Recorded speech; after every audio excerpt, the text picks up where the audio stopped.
जब भी कोई इंसान अपनी आत्मा के लेवल पर जीने की शुरुआत करता है, तो बहुत से चेंज उसकी बॉडी और माइंड में होने लगते हैं, जिसको बहुत से लोग बिल्कुल ही गलत समझ लेते हैं, जिसकी वजह से वह स्पिरिचुअलिटी में जाने को ही दोष देने लगते हैं।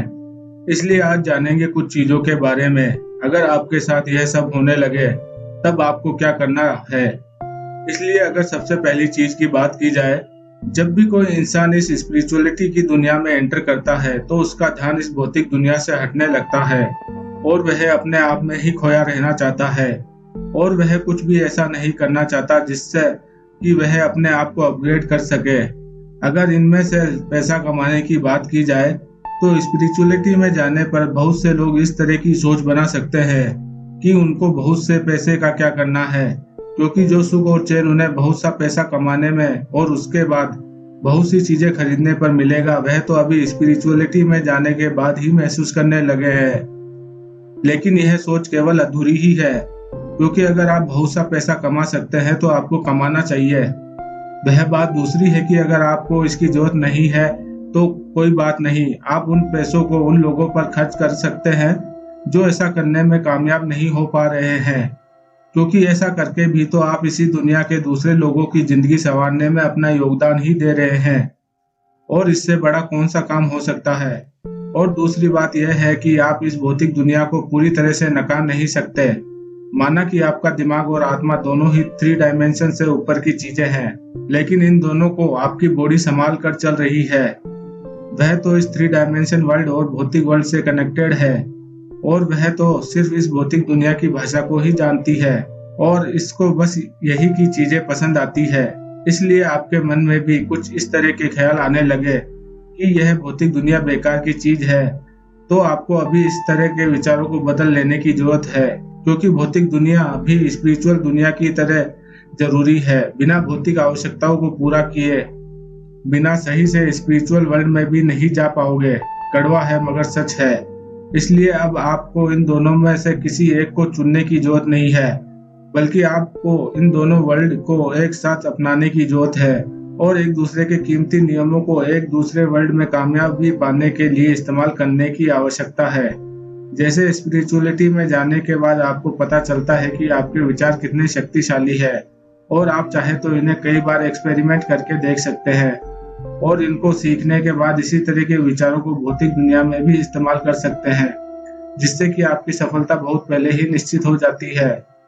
बस उसमें टाइम की ही थोड़ी दूरी होती है। इसलिए अगर आप दूसरी चीज की बात करें, तो जब भी कोई इंसान स्पिरिचुअलिटी में गहरे जाने लगता है, तो वह अपने आप को सबसे बड़ा आलसी महसूस करने लगता है, जबकि उसकी आत्मा और दिमाग बिल्कुल क्लियर बता देते हैं कि अगर वह कोई काम करेगा तो उसको उसके परिणाम क्या मिलेंगे।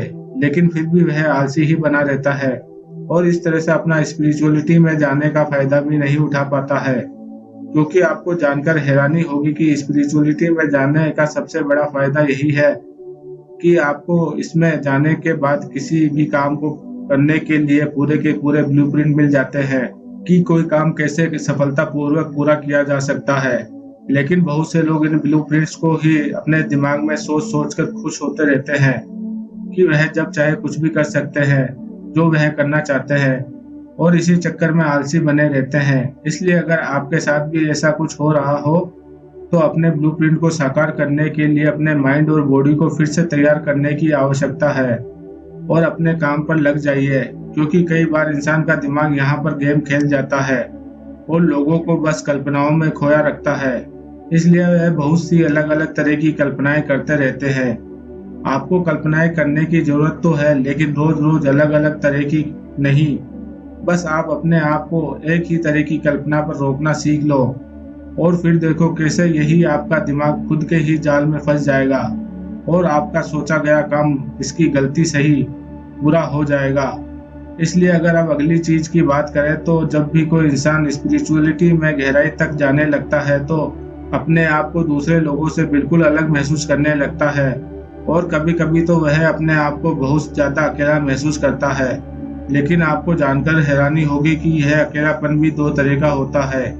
एक तो अकेलापन स्पिरिचुअलिटी के दौरान ही तब तक महसूस होता है जब तक वह इंसान पूरी तरह से स्पिरिचुअलिटी में नहीं चला जाता है, और यहाँ के सारे नियम नहीं सीख जाता है। इसी वजह से जब भी स्पिरिचुअलिटी में के कारण अकेलापन महसूस होता है तो इस समय बहुत सी नई नई चीजें रोजाना सीखता है, लेकिन परेशान और दुखी बिल्कुल भी नहीं होता है, क्योंकि उतना कुछ सीख जाता है जितना कुछ उसके लिए जरूरी होता है। और फिर उसके बाद उसका संबंध इस दुनिया के लोगों से ही नहीं, दुनिया के हर जीव से जुड़ जाता है। या आप इसे ऐसे कह सकते हैं कि ऐसे इंसान का संबंध इस दुनिया के हर जीव से अपने आप ही जुड़ जाता है। और जब ऐसा किसी के साथ हो जाता है तब उसका अकेलापन किसी भीड़ से भी ज्यादा अच्छा होता है। लेकिन एक दूसरे तरह का भी अकेलापन होता है, जिसमें कोई किसी से इसलिए नहीं मिलना जुलना चाहता क्योंकि उसको दूसरों में कोई इंटरेस्ट नहीं है। लेकिन इस समय ऐसा इंसान खुद पर भी इंटरेस्ट नहीं ले रहा होता है और वह बहुत सी चीजों के लिए मन ही मन परेशान होता रहता है। इसलिए अगर किसी के साथ ऐसा हो रहा है तो आप समझ सकते हैं कि ऐसा बहुत बार मानसिक लेवल पर किसी तरह के नेगेटिव सोच विचार के कारण ही भी हो सकता है। इसमें स्पिरिचुअलिटी का कोई भी हाथ नहीं होता है। इसलिए आपको इसके फर्क को भी समझना बहुत जरूरी है। इसलिए जब भी किसी इंसान की स्पिरिचुअल ग्रोथ शुरू होती है तो उसके अंदर बहुत से चेंज कर देती है, और बहुत बार तो ऐसे भी चेंज कर देती है जिसको खुद उस इंसान को भी विश्वास नहीं होता है, जो कि सारे के सारे पॉजिटिव ही होते हैं। लेकिन अगर आपको लग रहा है कि स्पिरिचुअलिटी आपके अंदर किसी तरह के नेगेटिव चेंज लेकर आ रही है, तो आप समझ सकते हैं कि आपने अपनी आत्मा की शक्ति का इस्तेमाल गलत तरीके से कर लिया है, जिसको अगर आप सही से समझ जाओगे तो पाओगे कि उसमें आपका दिमाग और उसमें चलने वाले नेगेटिव विचार ही शामिल मिलेंगे। इसलिए आपको अपने विचारों पर थोड़ा सा ध्यान देने की जरूरत है, क्योंकि जो आप सोच रहे हो उसका एक एक विचार आपकी जिंदगी में बहुत बड़ा योगदान रखता है। इसलिए अब आपको क्या करना है, आप काफी समझदार है। वीडियो को पूरा देखने के लिए आपका धन्यवाद।